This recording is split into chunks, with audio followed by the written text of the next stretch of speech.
Okay, so part two. And I'm not going to make a short video for every single pull. Like, it's not going to be, a part 12 or anything like that. But I have burnt one of my wishes, and I have my own sort of ritual around that. And really, I feel like each of you needs to do what you are called to do. I say this often, and I truly mean it. That you have to, I feel that you should trust your gut. Your intuition knows. You know what you need to do. You know what is required, and don't be afraid to trust that. I was saying on the last video that I did this ritual last year, and last year the wish that was my responsibility was that I would launch the Mineral Mama, and I did do that last year. So that's been excellent. Last year I did it properly. I didn't do it all in one shot. I did the actual 12 days of Christmas, and each night I would burn a small spell candle that I had created. And in my spell candles I have like rocks and herbs and things like that.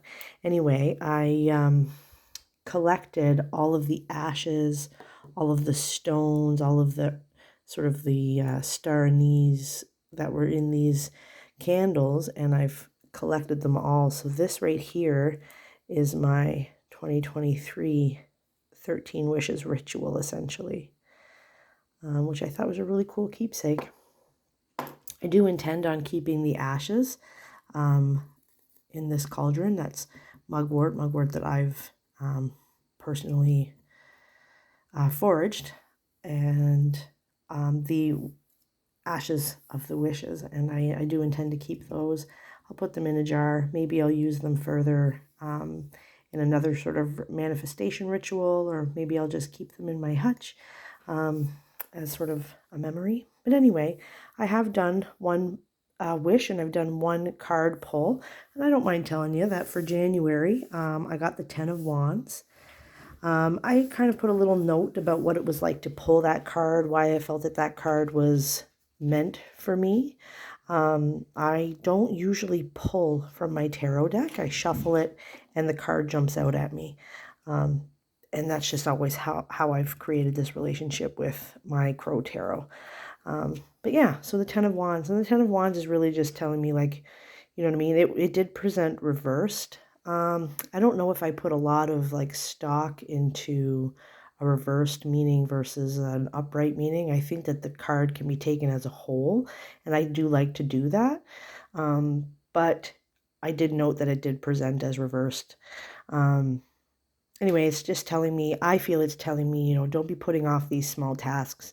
You know what I mean? The more you put off the small stuff, the bigger it gets, the larger the burden can be. And I have taken on a lot here. And have I bitten off more than I can chew? Certainly not. But I have bitten off a lot. And I just need to, you know what I mean? Dig in, and work, and which I'm not afraid to do. I'm very happy to do. It's a labor of love, if you will. I'm about to grow. I'm already growing. I'm leveling up. So it makes sense that January 2024, the 10 of Wands would come up. That all makes sense to me. So yeah, I'm going to do a few more of these. And as I sort of come upon things that I want to talk with you guys about, I'll make another little short video. Yeah. Anyway, I hope that you all kind of take a moment and maybe do something similar for yourself. Yeah, it's really neat. It's really neat to sort of sit down and write your 13 wishes, to really put those intentions on paper. It makes them real. It takes them out of the sort of the darkness of your own mind and puts them into the light. And while nobody else sees your wishes, whoever, if you don't want to show anybody your wishes, then don't. But it does make it more real. It is out in the real world. Anyway, yeah, you guys are awesome. And I'll probably do up another video, maybe two, but probably just another one, sort of wrapping this up. All right. Yeah, you guys are awesome. I love you. I'll talk to you soon. Bye.